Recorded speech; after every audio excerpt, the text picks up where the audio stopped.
Hey guys, what's going on? It is Ash here, coming at you today in Clash Royale with a bonus video. Hopefully we'll be putting 2 videos out today, so I hope you enjoy them.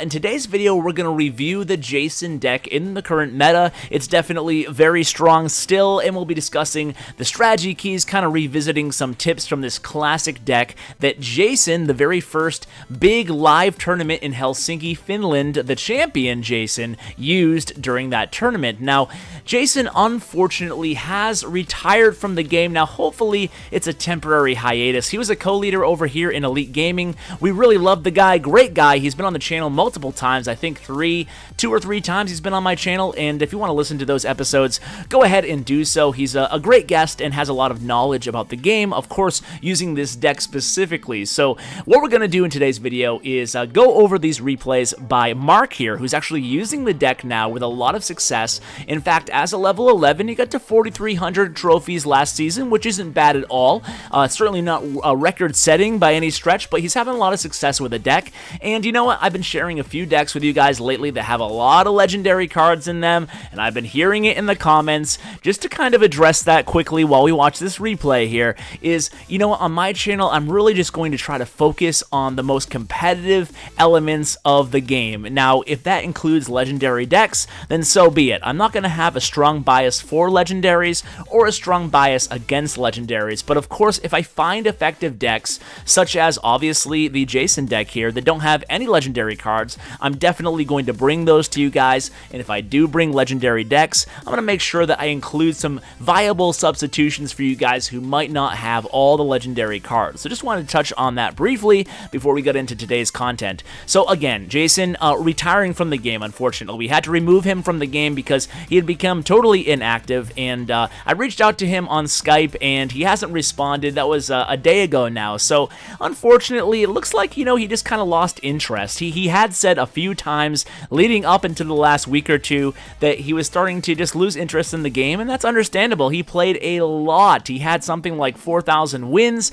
and it was all using this deck. I mean, he switched things up here and there, but primarily he had like over 3,000 of his 4,000 wins using this same deck. Now, you guys don't have to do that to become a pro at this deck. You don't have to have 3,000 wins, but you know, you do have to play this deck a bit before you can get the hang of it. Now, it's not rocket science. There's nothing crazy about the deck. It's just a very, very classic giant beatdown with the hog kind of as a proxy offensive card.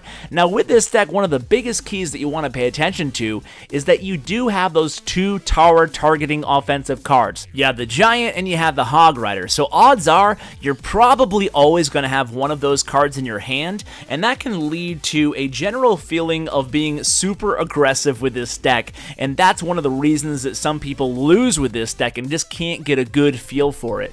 So you have to pick your spots with this deck. It has a lot of offensive power, but you can't be too aggressive. You have to know when to parlay those defensive counters with those big offensive surges. I mean, that's nothing new to you guys who've been longtime viewers, but it is worth mentioning with this deck specifically because you do have those 2 cards, there is a tendency to use them, or should I say overuse them. So as we watch this second replay, let's kind of pay attention to exactly how Mark uses these cards when he's using the deck.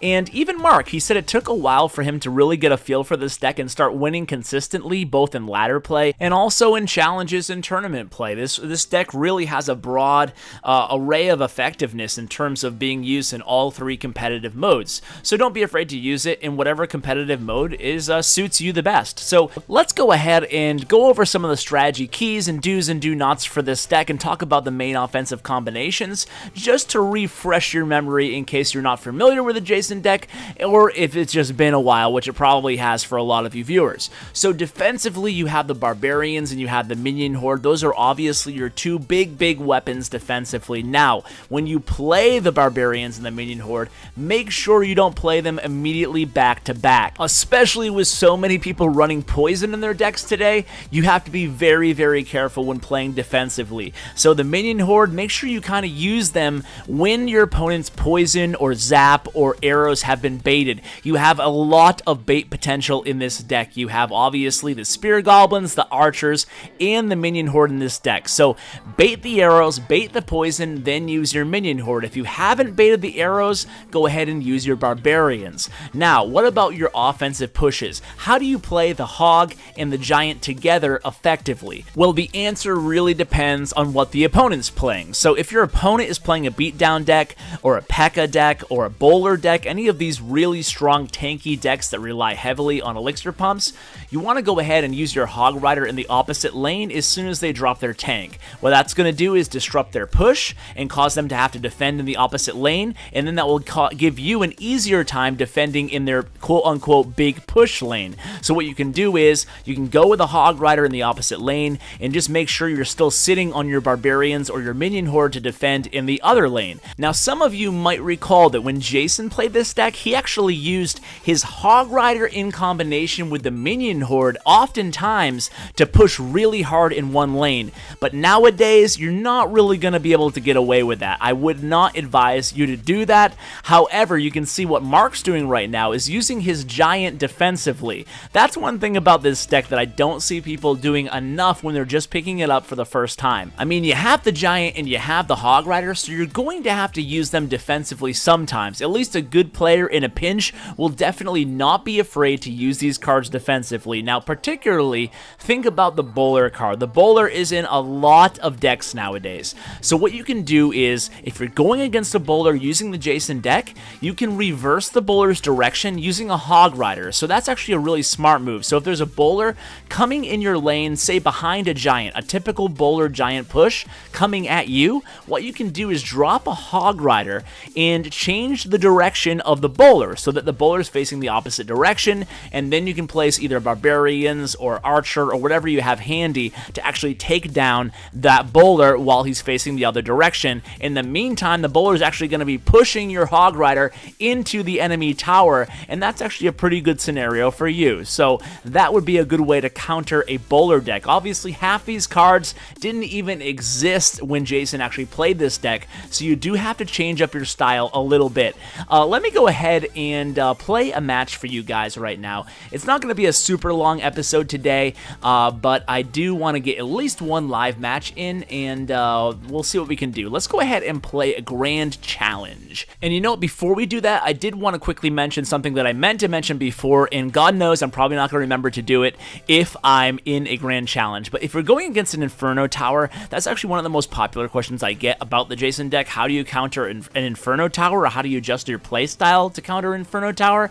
I mean, you don't have Lightning, you don't have Fireball, you don't have Zap Spell at all. So how do you counter an Inferno Tower? And the answer still remains the same as it was 6 months ago when Jason originally won with this deck. He went up against an Inferno Tower in the finals against SteroidE, and what he did was he adjusted his play so that he used the Barbarians in front of the Giant. Sorry, I was trying to concentrate on this match here. He uses the Barbarians in front of the Giant on his big pushes, and that's one of the rare circumstances where you're going to want to use your Barbarians before the Giant offensively, and that's going to protect your Giant from the Inferno Tower long enough to actually get there. Now, you may be asking, Ash, what if they have Poison and an Inferno Tower? Now, that's something that you just have to work on baiting out that Poison and trying to work around having to deal with both at the same time. Obviously, that's costing them 9 elixir, so you're going to have to catch them either at an elixir disadvantage or without the Poison because it's been baited out previously. You can see I took down that right tower. I'm not even talking about the match that I'm actually playing right now.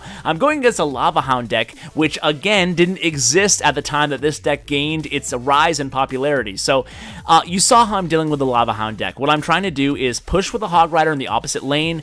I have the elixir advantage right now. I have the pump on the board, and you can see the Lava Hound coming at me in the left lane. I'm not going to panic. I'm going to place the archers over here, and what I'm trying to do is place the archers. I'm going to place the Spear Goblins. I'm trying to bait out the Poison spell so I can play the Minion Horde on the Mega Minion and the Lava Hound up top. So I'm waiting for the Poison here. Okay, there's the Poison. So I played the Giant ahead of time just because I was on full elixir and I knew I could have the Minion Horde. But what I'm doing is that's a perfect example of how you're trying to bait out the Poison with this deck. You have to bait out the Poison. You cannot play your Minion Horde so early on or you're going to lose. No matter if they're playing a Lava Hound or if they're playing another deck with a big tanky unit, you have to bait out the Poison or the Zap or whatever they have before you play the Minion Horde. That's very, very important, and it's a common mistake with this deck. You have archers, you have Spirit Goblins. Always be aware of your cycle, when the Minion Horde is going to come up, when the Barbarians are going to come up, and make sure you use your archers and your spear goblins